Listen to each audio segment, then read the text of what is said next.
in its aggressiveness. Maybe very un-Canadian at the same time, but I'm going to still do it. And then once we do the 4, then we're going to have maybe a 1-minute kind of rejoinder where people can kind of come back and comment on what they've heard and things they agree or disagree with. I might then have 1 or 2 questions, and then we're going to go to the audience as quickly as we possibly can. I'm highly confident that many of you are going to have questions, so I want to get to that as quickly as we possibly can.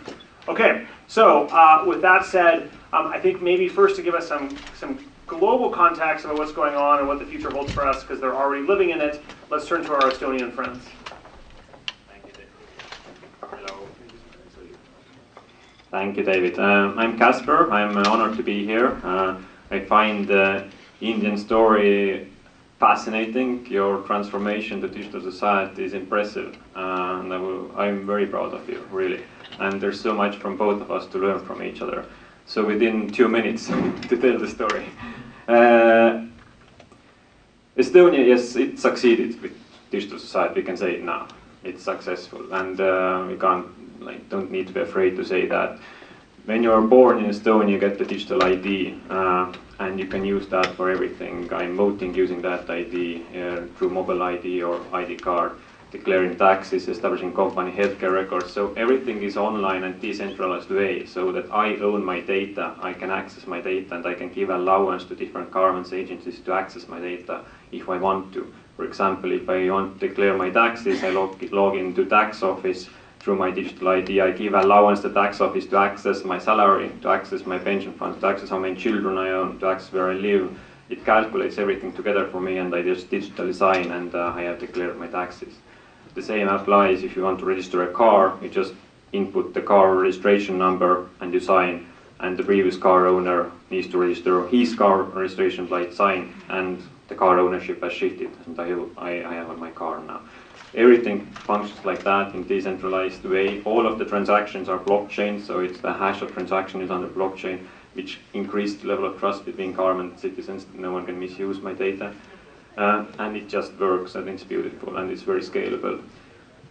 What happened 3 years ago was I started to run e-residency, meaning that every person on planet could become the part of this digital society. You can be e-Estonian, what we call.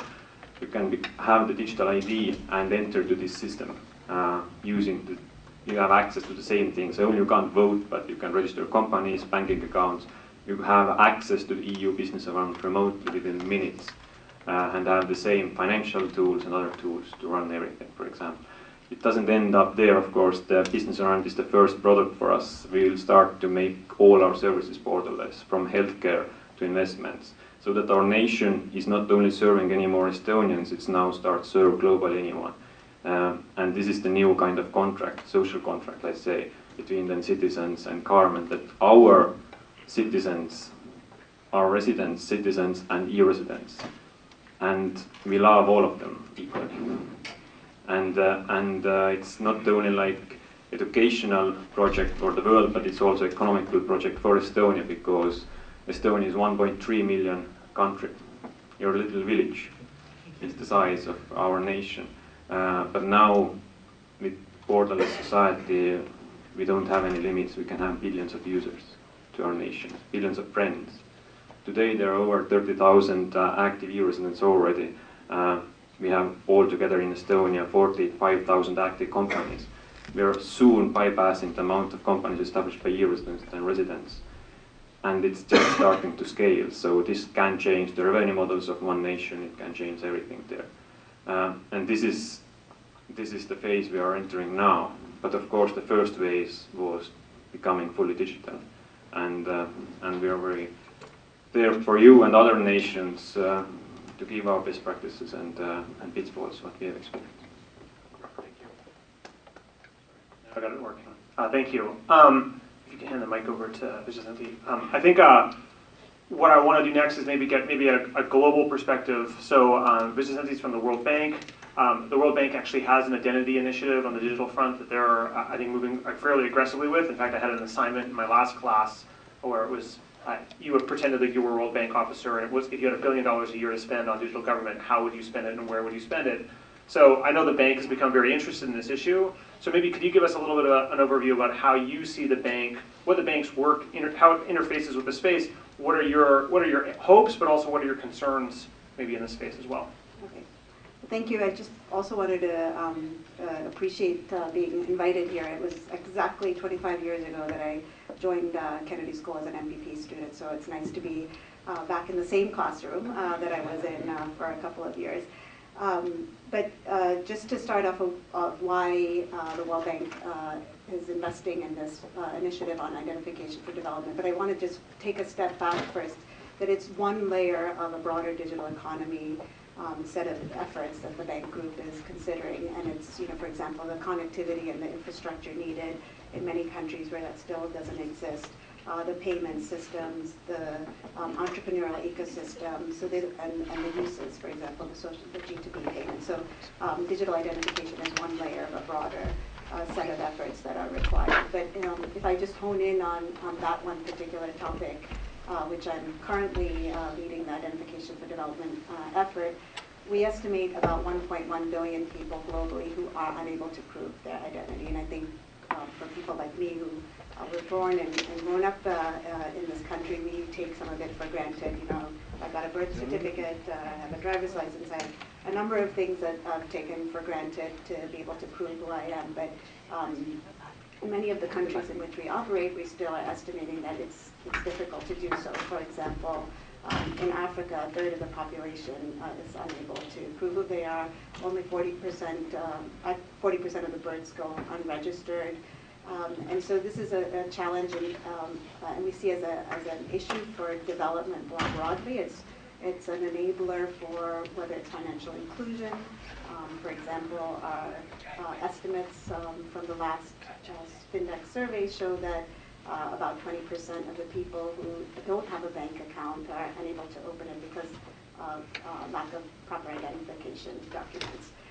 Or if it's for government payments to the poorest of the population, if you're unable to adequately target who you need to be providing the benefits for, then it makes it an inefficient process. For health insurance, for gender equality, for a number of different development goals that as the World Bank Group more broadly we're working on, this is one key enabler that we see and why we're investing in it. I think the technology and the digital angle of it allows countries to, it's not the panacea, nor is it the only problem that needs to be solved, but we've seen how countries have been able to leapfrog some of this paper-based systems of the past. I mean, if we look at birth registration alone, there's only been a 7% increase in birth registration rates globally over the last decade. And much of that is because birth registration in many developing countries is still very paper-based.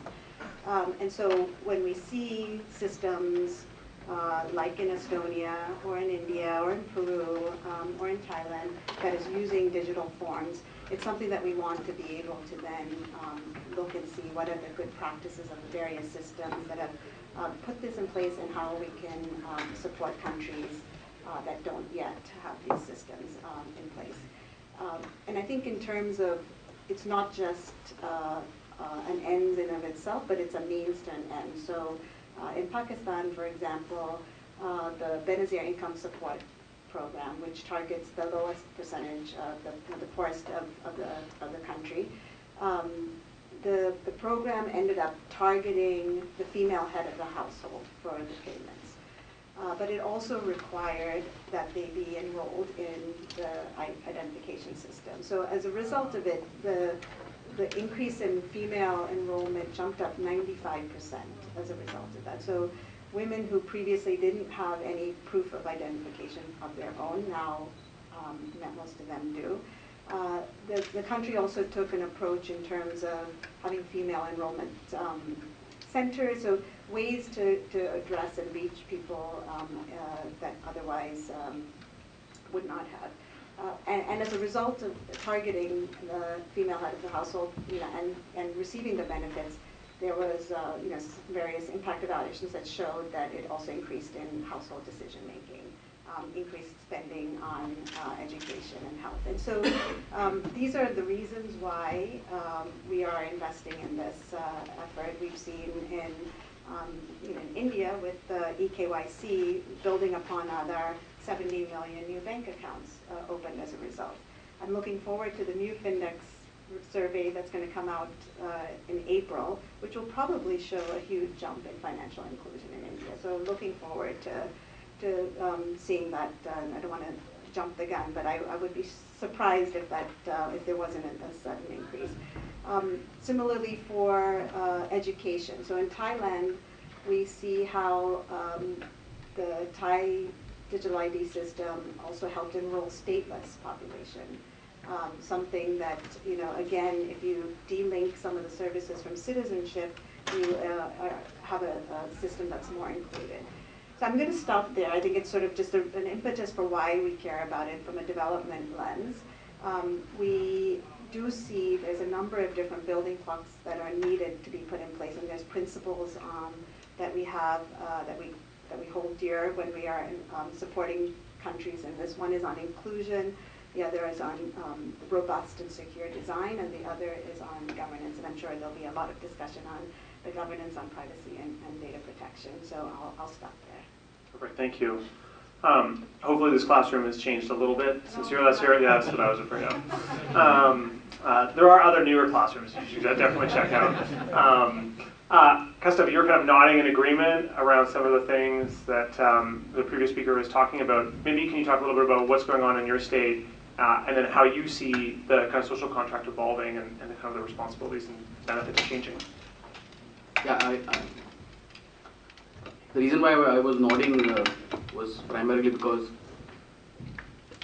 the purpose and objective of governance, which he very clearly pointed out, was in order to ensure whether it's corporate or government per se, is always accountability, transparency, efficiency and inclusion.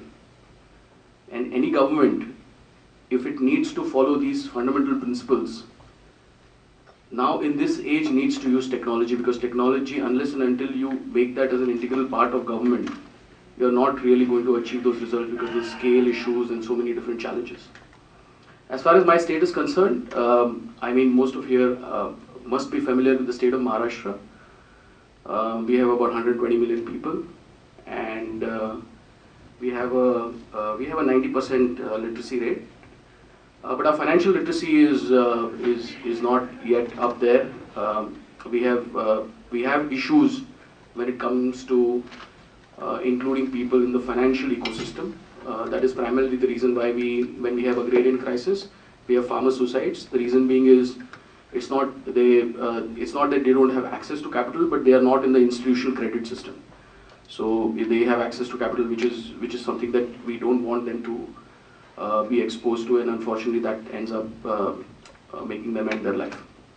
But coming back to the key priorities for the government, there is no debate anymore on why tech is needed in order to drive governance. But there are three fundamental building blocks. One obviously is the connectivity. If you want to drive digital governance in your state and use it as a primary objective of reaching your fundamental governance principles, then you need to have a fiber backbone. Unfortunately, how much ever telecom teledensity has increased, it's more than 100% in my state. The fact of the matter that telecom companies, for-profit telecom companies, refuse to invest in rural infrastructure, because of which we may have voice connectivity, but we don't have robust data backbones.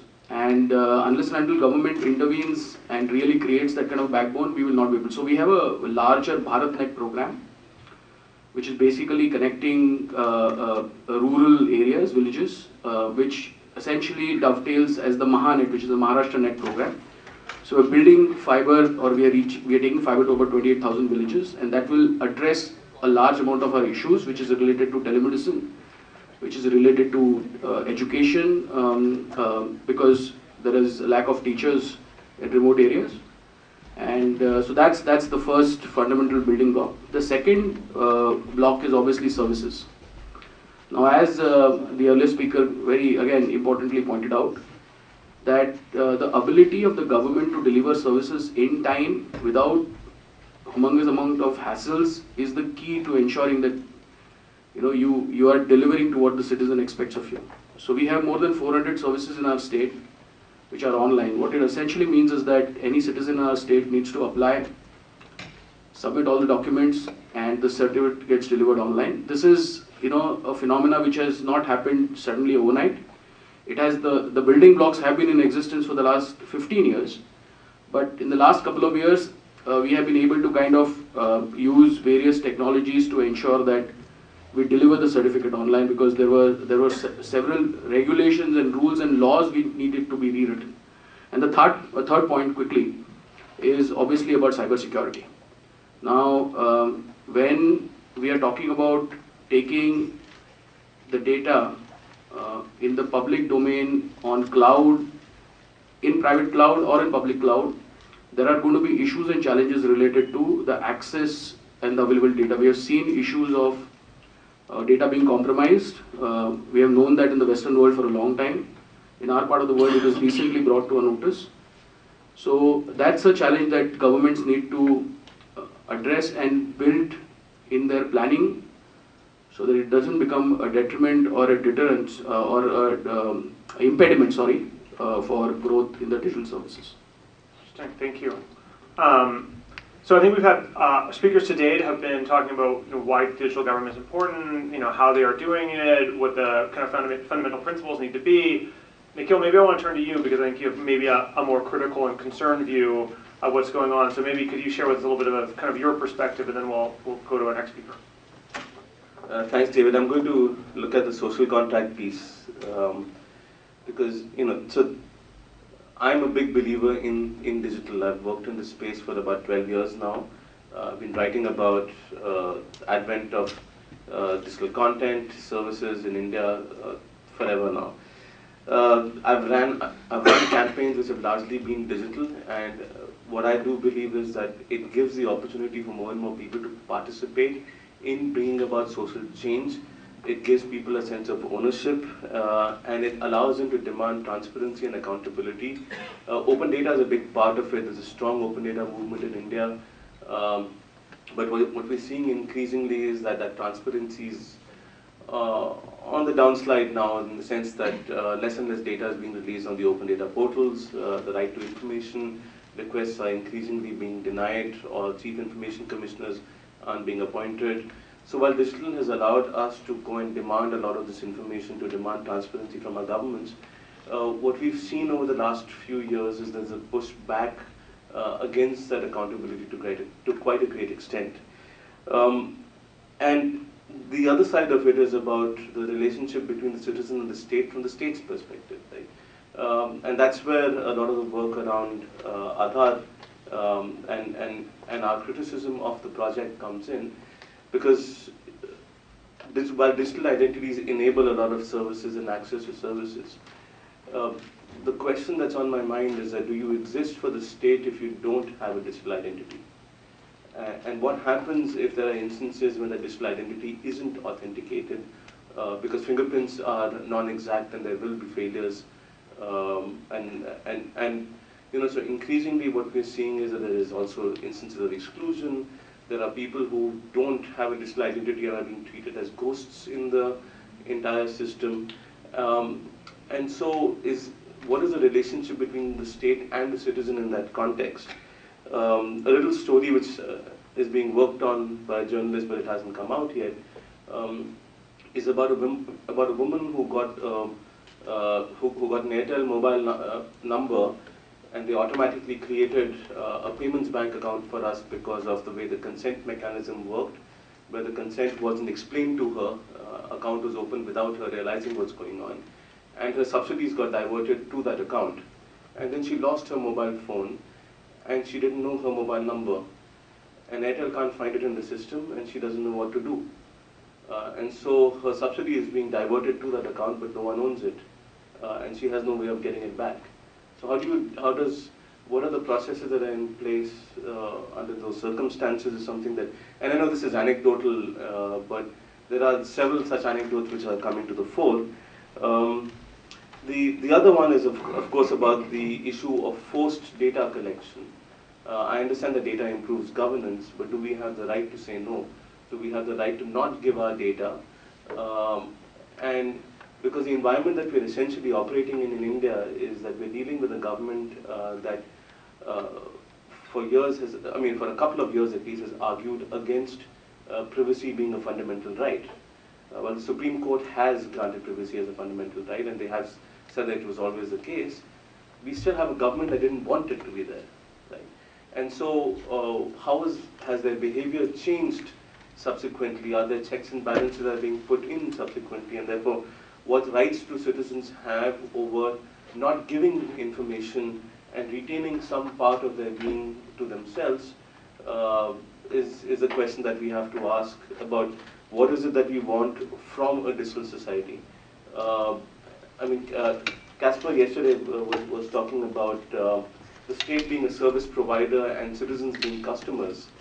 And you know, my interjection then, Casper, was essentially around this idea that that gives the state a very almost a role that is distanced from citizens. The state is effectively the citizens. We, the people, have given ourselves the constitution that we have. And so under those circumstances, if it's merely a service provider and we are merely customers, I think we're still trying to figure out how that relationship changes, because there is a possibility of denial of service under those circumstances, and where do we move from obligations of the state to duties of the state and the gap between them. So I think what we're still exploring and what we're trying to find out as we go along is how do our rights get impacted in a digital society where our data is being collected and checks and balances on mass surveillance are not in place. In India, the word national security remains undefined, which again gives the state complete freedom to go and surveil people. And how does that in the future impact our freedoms is the question that I'm looking at. Yeah, great, thank you. And so maybe as our final speaker, talk to us a little bit about what's going on in India. What do you think of maybe Nikhil's concerns, but what are you also seeing as the kind of the opportunity that's in front of us? So I actually want to sort of talk about the relationship between people and the state in many different ways. I mean, what is our expectation of the state? So far, you know, if you see in the entire developed world, we thrive on a set of public records. Civil registries, births, deaths, marriages are all public records.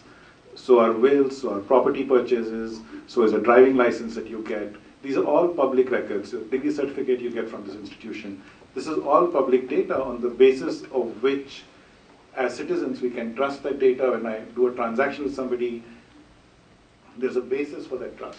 So all of this comes from what the role of the state is. It's to provide public goods, it's to provide what cannot be provided by a private entity.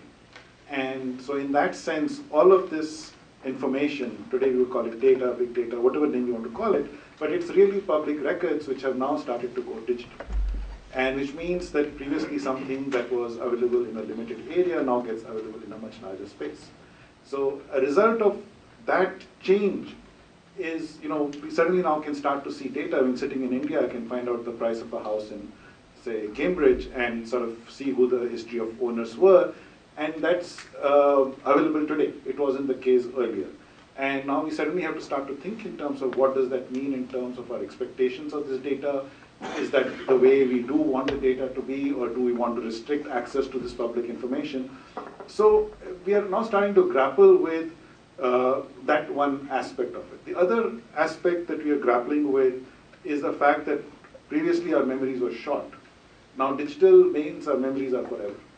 And as a result of them suddenly becoming available forever, again, what do we want to put out there, what do we expect will happen to that has changed. And this is again where the state comes in, because if you want to sort of set up laws about how to regulate this data, about ourselves, about how we expect it to happen, this is again comes back to the function of how the state defines these laws. And so, you know, what we are seeing is that we are sort of changing over from what used to be a thing where distance mattered, because you could see things nearby, where memories were shorter, where public records were out there and you didn't worry as much about misuse, to a world where none of all of this has changed. And yet we think that the government, the state, is the provider of public goods, which is the only one that can make this secure and efficient and so on. So we now started to put a different set of responsibility onto the state.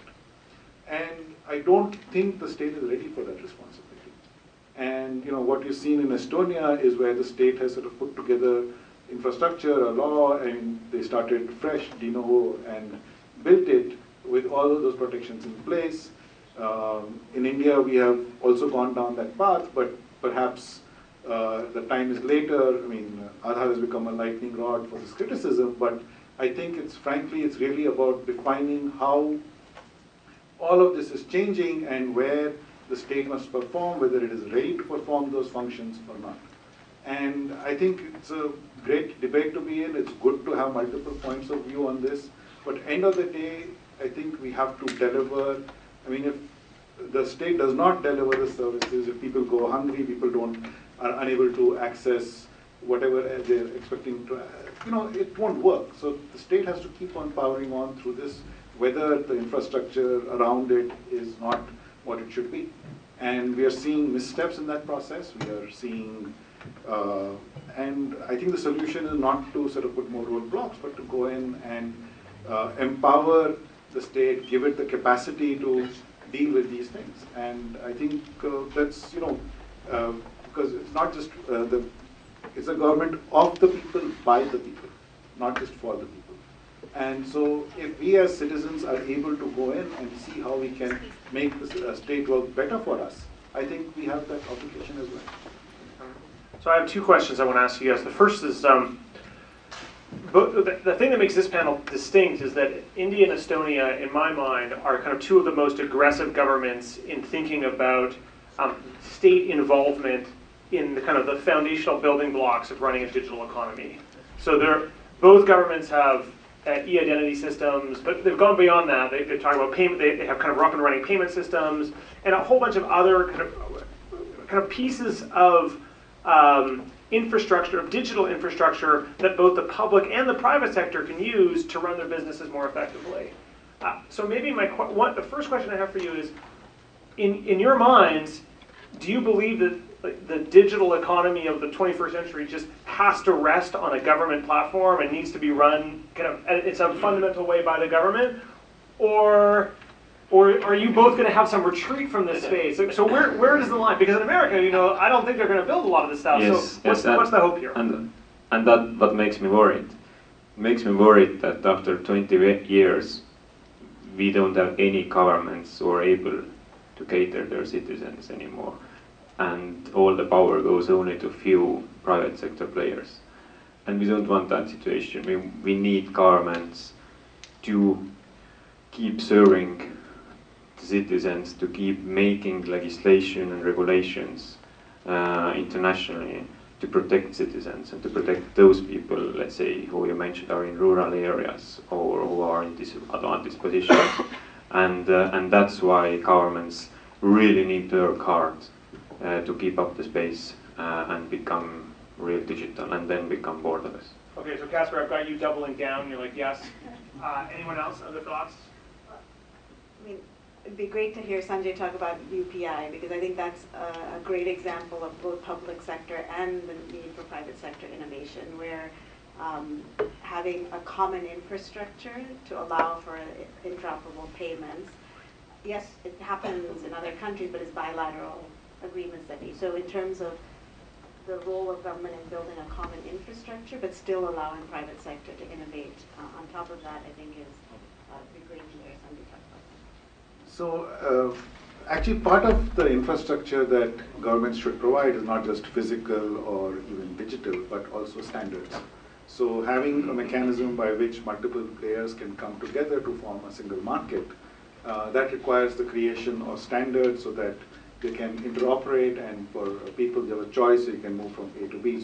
So things like portability of either data, connections, accounts, the ability for you to transfer data from one bank to another or to transfer money. All of that becomes a part of the public infrastructure, but then finally it is up to the banks and to the switches to make the actual implementation happen, to innovate on the front end and so on.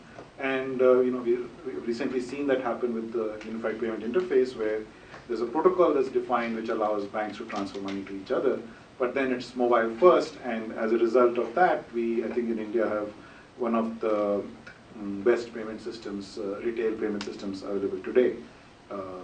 Just this week, WhatsApp launched payments for the first time anywhere in the world. They did that in India on this protocol. And so it's something which we are starting to see has started to gain traction, and I think as digital first economies, we hope to see much more of that happen, where the government start to lay the foundations to build the ground rules, and for private sector players to come in, and then for the governments again to put a protective layer around the data and checks against fraud and misuse and all of those. So you need both. You need the foundational layers and then the protection as well. Unfortunately, unlike the private sector, the government does not have the luxury to define its own demography or demographics.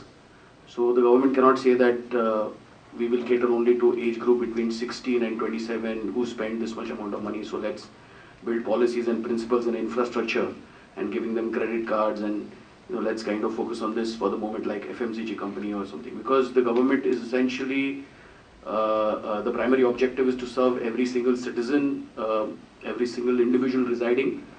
The policies and the principles and the infrastructure follows, taking into consideration all the possible outcomes and the access methods. So this has actually ended up triggering this entire Aadhaar and access debate. The reason being is the Supreme Court has been on record that if you don't have access or if you don't have an Aadhaar card, you shouldn't be denied. But unlike in the private sector, they would have just taken a call that, if you want to kind of do this, this is mandatory and let's just move on. So this debate is a little demotivating and digressing, because then it defeats the purpose of government to become efficient.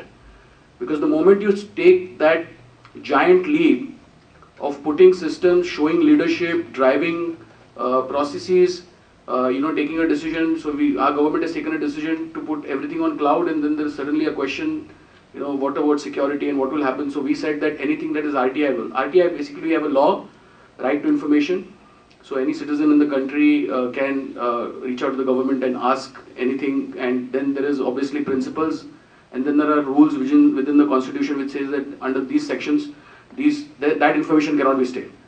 So we decided the basic thumb rule is that anything that is RTI-able can go into the public cloud, and anything which is not can remain within our data centers or within the private cloud. So we kept it very, very simple.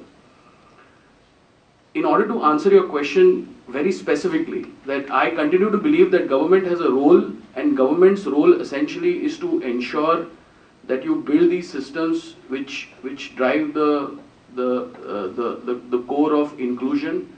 You have to take into consideration everywhere. Government's role is not to run a data center, is not to run a software system. It needs to collaborate with experts. I don't have any hesitation to say that government essentially is about making policy and driving institutions and creating larger institutions so that they become in autopilot stage. But having said that, I agree with Casper's point that it is a little scary when in some of the projects that we have, the private sector has become extremely powerful, which tends to kind of compromise certain issues related to the government data. So these are issues that need to be tackled at a different level, but I feel that this is the way to go forward. So I have everybody doubling down, but that's why I want to turn. I'm super interested, Nikhil, what you're going to say, because I feel like you are concerned, but I think you're probably also concerned about the private sector. So is it like a Luddite future for us, or what does the future look like in the balance between these two? Look, for me, it's about choice. We should have the right to choose whether we want to give our data, whether to the government or the private sector or not. And I think that's one of the challenges that I have with Aadhaar, is that it's mandatory. Even though the joke, even though the Supreme Court said that Aadhaar should not be made mandatory, the government, in violation of the Supreme Court orders in several instances, made it mandatory. So the joke is Aadhaar is mandatory but voluntary, or voluntary but mandatory. And that's where the problem lies, in terms of in practice the enforcement being people are constantly getting the feeling that they're being forced to link the Aadhaar with multiple things like bank accounts and mobile numbers, and they are increasingly getting frustrated about being forced to do that. So people still want that that bit of agency and that choice. On the private sector, the thing that's happening is that if you look at it, our personal data is being converted into a public asset to begin with, to build governance systems on top of, without giving us a choice to opt out. And then that's being privatized for building, for essentially for enabling credit schemes, for enabling loans, and some of these are good reasons to do it. But for electronic health records and sharing of health information across doctors, all of these things are solving important problems. But the only problem there is that idea of choice and of forcefully collecting this data. I mean, I have the way, I mean, we've been hearing this phrase in India a lot about data being the new oil. My contention there is that my data is not your resource, and so I shouldn't be forced to part with it to help you either build, government stacks or build businesses around. It's my choice. So just before, so I guess the question is, do we go back to ages of the past? And because we're all making decisions to give our data, whether we like it or not. And so unless we are going to be moving backwards and or want to stay in a single village and not actually transact with anybody else, I think that's the new reality. And so the question is, what are the privacy, data protection foundations that need to be put in place?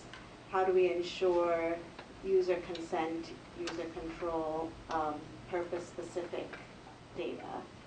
Because I actually worry about more of the other data that when I'm logging on Facebook, when I'm walking around because I took an Uber from the airport, when I am searching on Google, those are things where we're freely giving all this information. So I think it's the new reality, and so the question is, how do we adjust to this new reality? Do a quick response, I'll come over here. Yeah. I think there's a global failure in data protection. There's a market failure at a global level. The fact that a disproportionate amount of data about us is being collected, and that's happening through all of these apps that you mentioned, as well as now governments, means that we are effectively being profiled, our habits are being documented, and this can probably be used against us, as we've seen in elections here, for example. Right? So I think there needs to be a pullback in that sense, in terms of principles of data minimization, in terms of purpose limitation. All of those things are really necessary for us, but I think it starts with limiting data collection and data generation. I know a lot of people feel that the cat's out of the bag. I do feel that we can't give up on this yet. So we need a data future, but we also need significant limitations there. Okay. So I actually want to ask people out here, how many of you would expect to walk to a bank and not give your social security number? Nobody? One of you? You wouldn't want to do it? Okay, great, one. How many of you would want to buy a house without knowing the history of the house? You know, who was the previous owner, what was the price earlier, what's the price in the neighborhood around it? Nobody? No. It depends what. I don't know if I need to know the previous owner, but I would like to know what happened. Those are two different questions. You wouldn't want to know that you're buying from the right person, the actual owner of the house? Oh, that I might. Yes. Okay.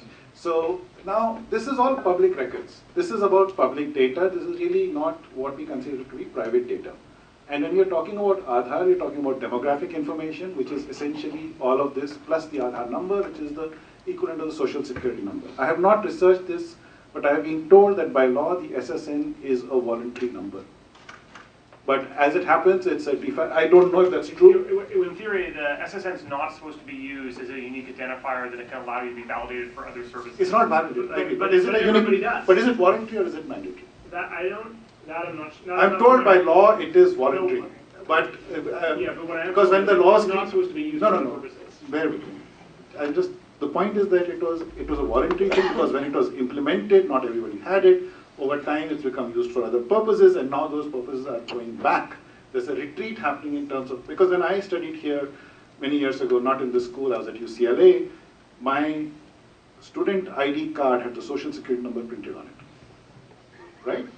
No, that's the way it was. I mean, this is 30 years ago, right? And the point is that over time, because there's no authentication with it, the use of the social security number plus my mother's name, which is public record because its birth registries are public, is enough to get access to a bank account.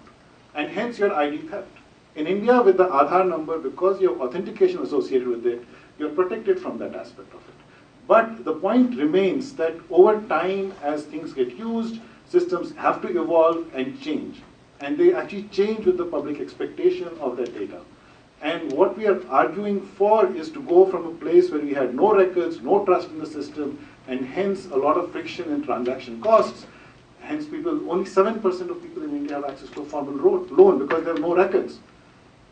And so to move away from that state of affairs to a different state of affairs, you need more public records, more trust, and as a result of that, I think we're going down the path right now is the fair way to do it.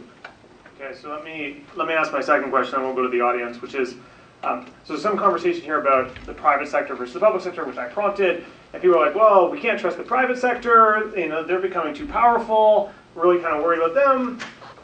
I actually am much more scared of the state. The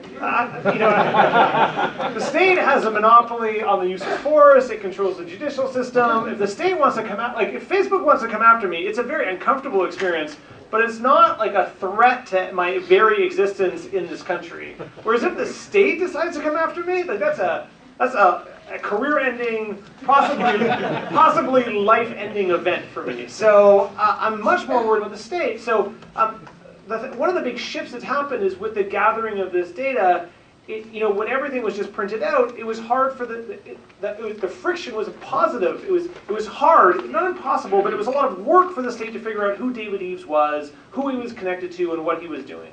But once we start to digitize this, the state can now know a lot more about me, and it can learn a lot more about me very quickly.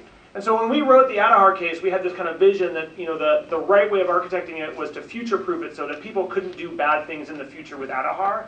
And our realization is that's impossible. 20 years from now, we couldn't stop a malicious actor who owned the government from building bad infrastructure on top of Aadhaar that could enable a police state.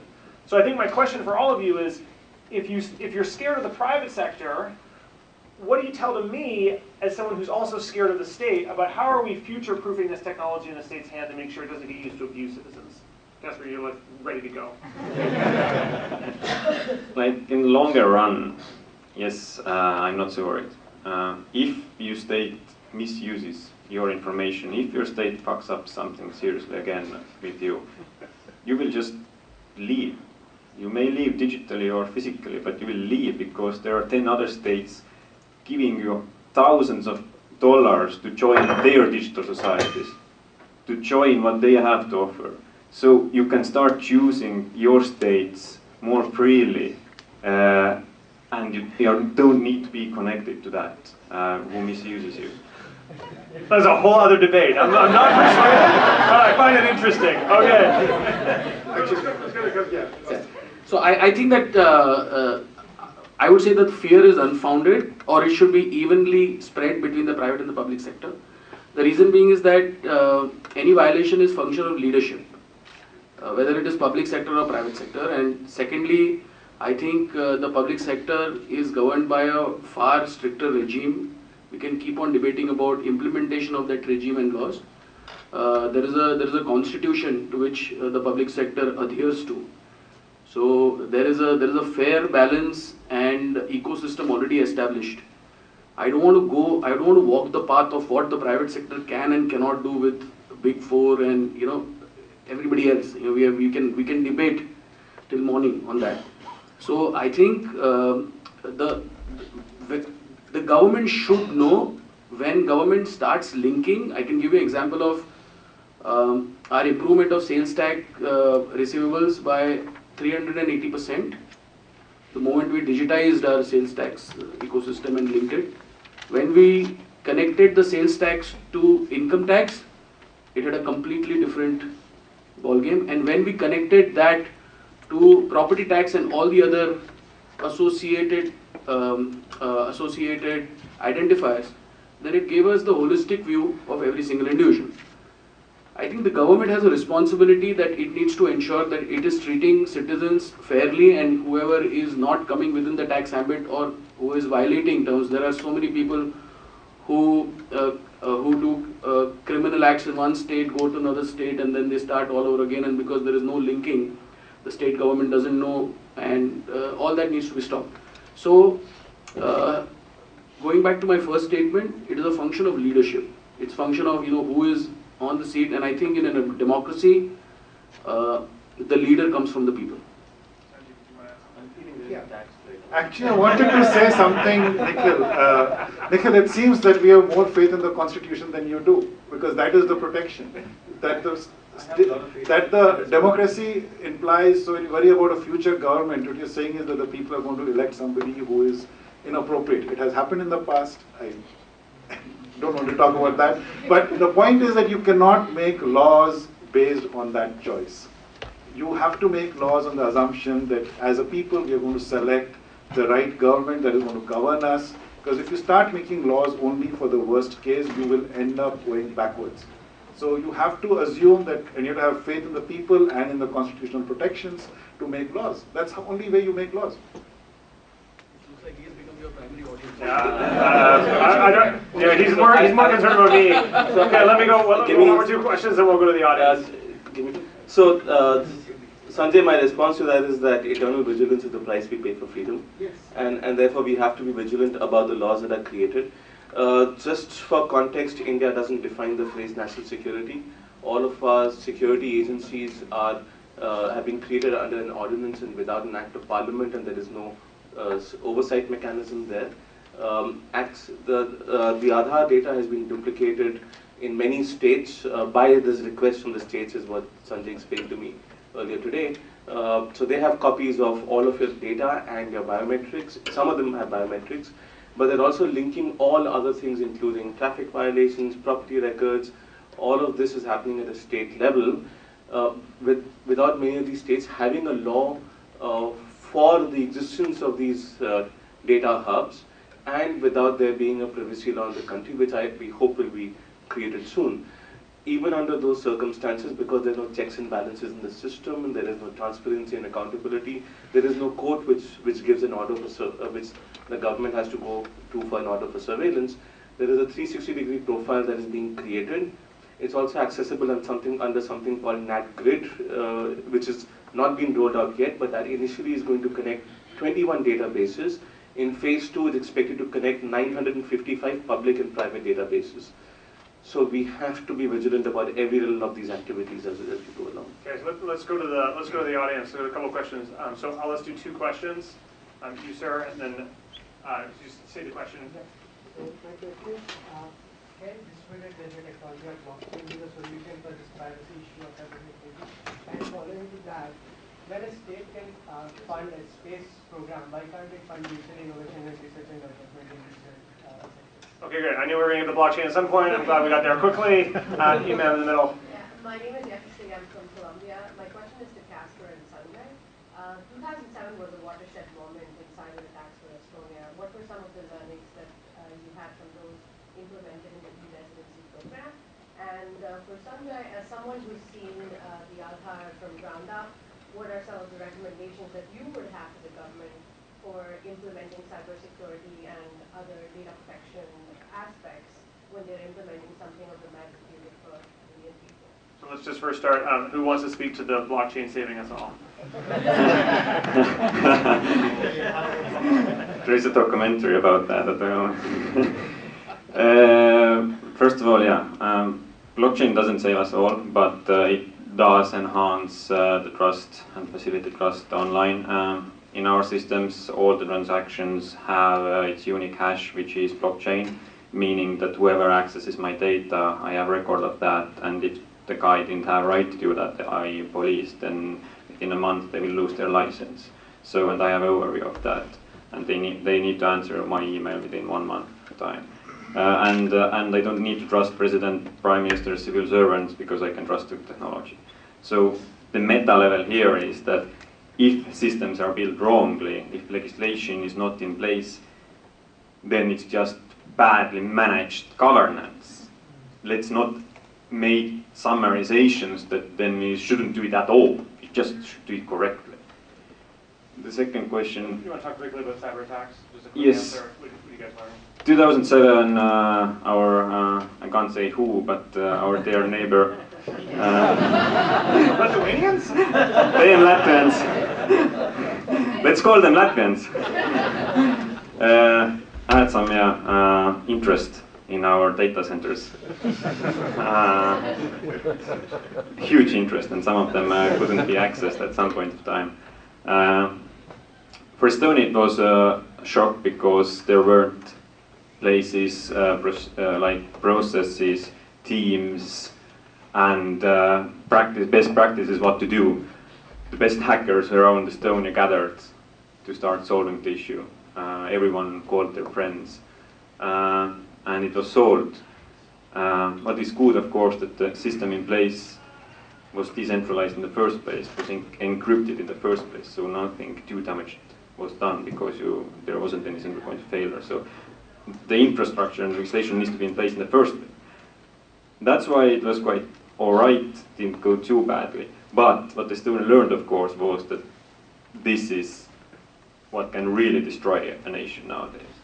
Like, so much damage can be done, and Estonia then really lobbied the EU, and now we have the NATO Cyber Defense Center of Excellence in Tallinn, Estonia, which actually makes those cyber defense or cyber practices and cyber wars daily basis.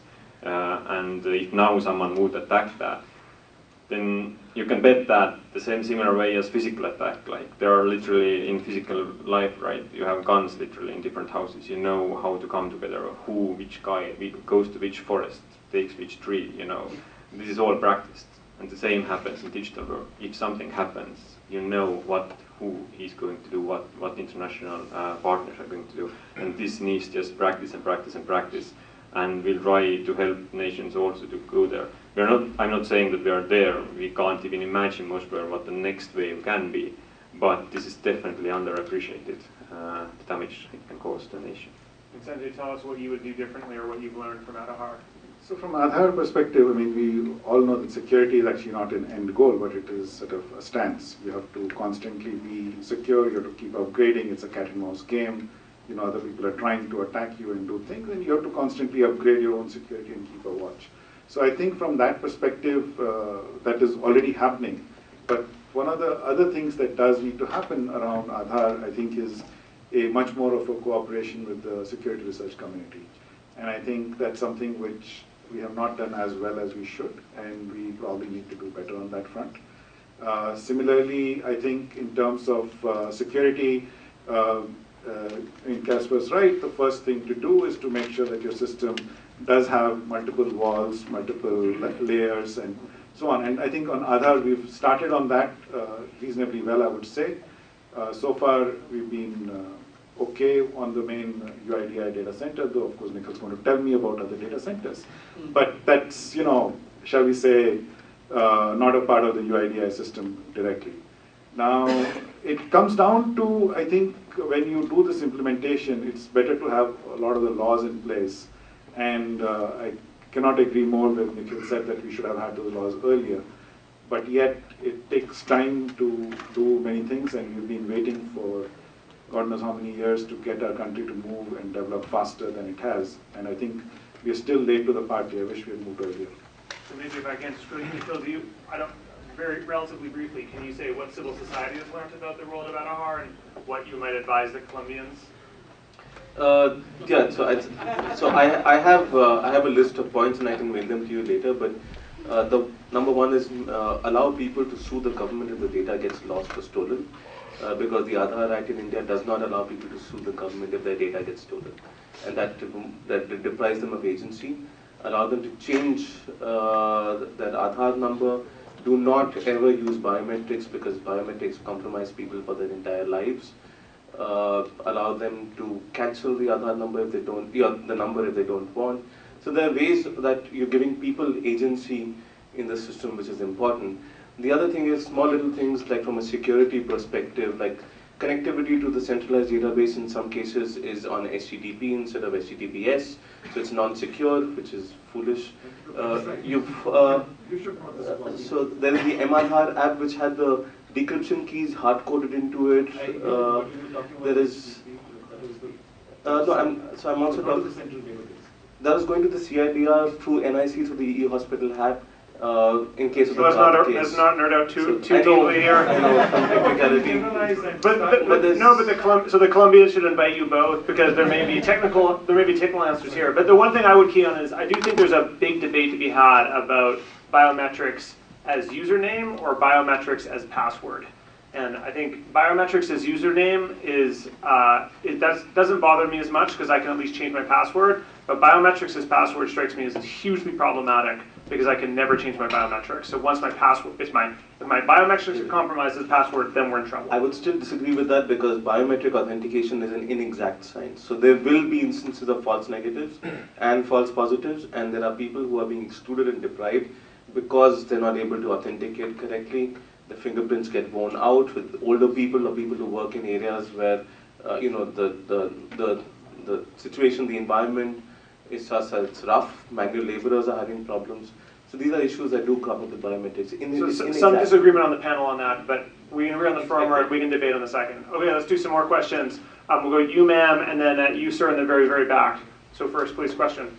Hello, panel. So my question regarding digital governance is that I think it is not a country to country, but it is more of a global perspective. I mean, I'm sure man can help me over here.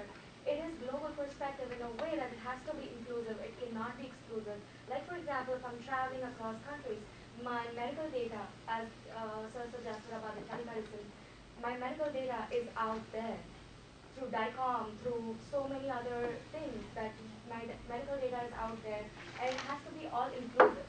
Now, for countries that are not inclusive or that are more conservative, one example would be China, which has its data, which is not very inclusive data. What do you do to really protect or access or kind of communicate between these? Okay, so I have a question about data portability, and at the very back, you, sir, yeah. Hi, my name is Sai. My question is India has been making leaps and bounds of progress in terms of digital governance, but we see a large section of society still reluctant to adopt to this.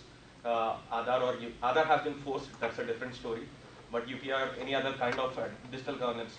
I'm not looking at the enrollment rates, but I'm just looking at the large section of society which is still reluctant to adopt such a kind of digital government. So, Mr. Santi, do you want to talk maybe about data portability? I feel like the bank's making investments in a number of places. Are you guys thinking about how these systems might work together and might allow for portability across borders, or are you like, somebody else's problem in the distant future? No, we're actually working very actively in Africa in particular on a regional approach, and very much so that you can have mutual recognition across borders. I don't think data will be shared across countries, but in terms of being able to authenticate or say prove who you are across borders, whether it's for opening up bank accounts or for remittance purposes or for overall just migration. And I think the other is that there's still in many countries stateless populations, and so and there's a lot of flow between countries in West Africa, and so we're very much investing. I think there's actually a loan that's being prepared to a number of countries in West Africa and East Africa on a regional approach. You might want to talk about.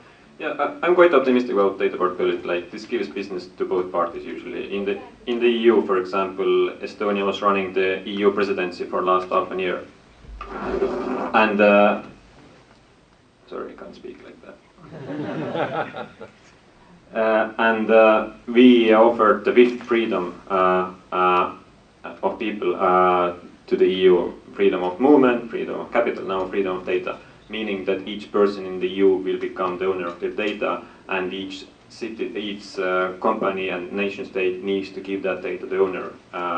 So, for example, if you move the border, you want to open a bank account, the previous bank needs to give the data to you so that you can provide to new bank. So this is happening. It starts from the EU, other nations joining, so I wouldn't be too worried about that. Of course, there will remain nations, maybe like China, where it's not going to happen in near 100 years.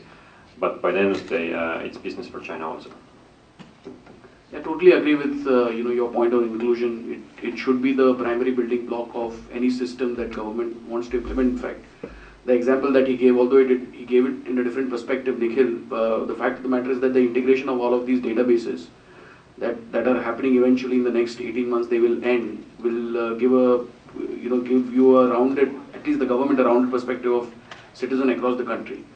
So, which is an important step if we want to really take advantage of digital governance.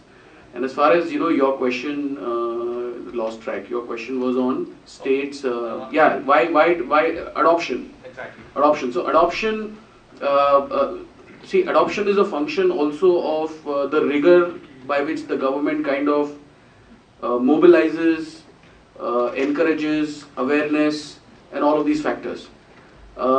Since everybody mentioned the schools, I'm also an alumni of the Kennedy School, and we had a lot of case studies when we were here on the digital traction that happened in Africa, that happened in Europe. As far as India is concerned, you all will be surprised, but if you go to the remotest village in my state, more than 80% of the population has access to digital content through smartphones. So, our perception that they are really, somewhere there in the dark ages doesn't exist anymore. The only thing is that what we are forgetting as government is that we have to enable them through applications and connect them. We have to stop debating this, this entire thing. You mentioned China. Nikhil is going to find it very difficult in China. I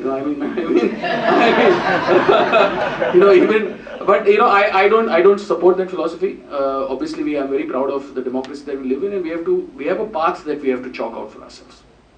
So I'm afraid that we're out of time. I will say that I believe that Aadhaar and the Stack is open source. I know the Estonians are very interested in having others buy some of their services, but at the same time, Nikhil and the civil society communities around the world are also increasingly networked and talking about how they're going to be thinking about this. So this debate that's currently about India is very much a global debate. I think we're going to see it become a more significant global debate over the next 10 or 20 years. So thank you everybody for coming, and I hope you had as much fun as I did. So thank you.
Pharmacists, they contact us, and that's People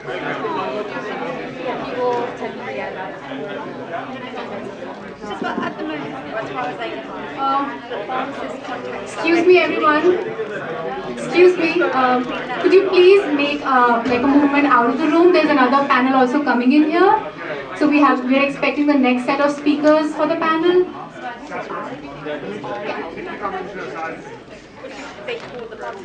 Thank you.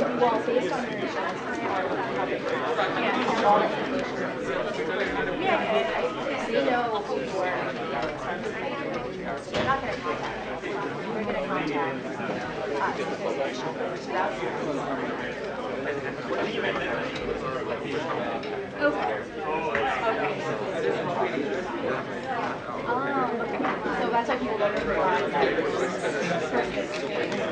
Yeah, no, I at the same time still right in front of me. Yeah, like no, my Catholic thing. I was like, it's true to be a system. I'm a pharmacist in the UK, and I'm sitting here now for a year, but and then I was just trying to like get my head around it. Like I randomly we passed the South Rock and I was like, oh, there's this like because I live in Ashland and we went skiing yesterday to Princeton, so I passed it a while. I was like, this place is prescription advanced. Yeah, that's our office. No, my name does not see that. Yeah, you were supposed to say that. And I was like, I saw you guys sponsoring today. I was like, oh, what they do? Yeah, I was awesome. I'm doing an MBA. And then I'm like, silent. That's huge. I'll be back to yeah. If I got a job, it'd be a good start. Like, it'd be probably a good idea to get a job. Well, I was, at the moment, it's just that I've worked previously quite a lot for, I've worked for the energy, lots of like energy advertising. It's more like just looking at the customer experience. Why aren't they coming? Why will they be coming to a pharmacy? What is the benefit? What are the problems pharmacists have here versus and sort of, first I was more interested in that, now it's just more like pharma or customer success. Yeah, something with the word pharmacist in it would be a good start. It's unlikely that I'm going to go much for like Lacoste or something, but like something in the medical area. Or just looking at like what makes the population engage well with the pharmacist, or what can we do better between say the providers and us. Because I'm an oncology pharmacist, I know the problem is go to get drugs, go to clinics where they treat and drugs, they're self-pay in the middle, they're using all their funds, they just, and then at the end you realise you've got to go if you've done X, Y, Z.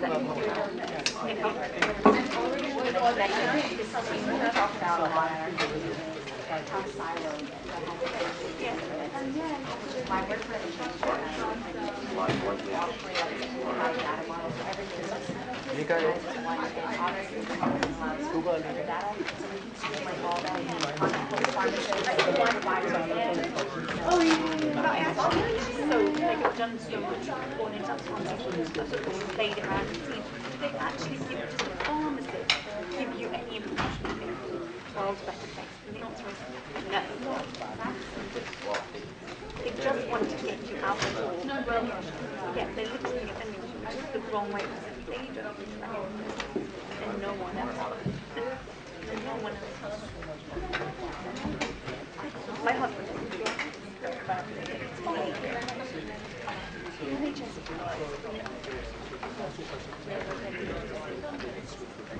As well as quite a nice health and patient access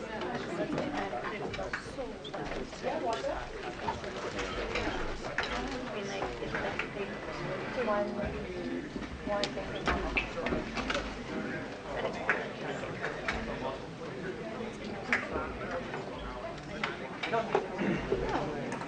the adaptation of nurse makes knowledge that and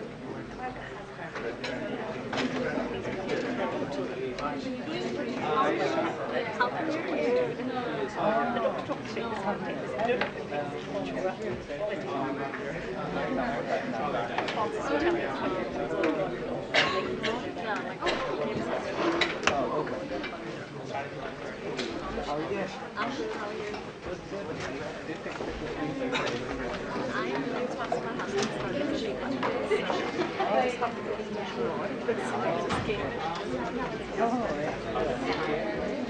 don't know if this is already.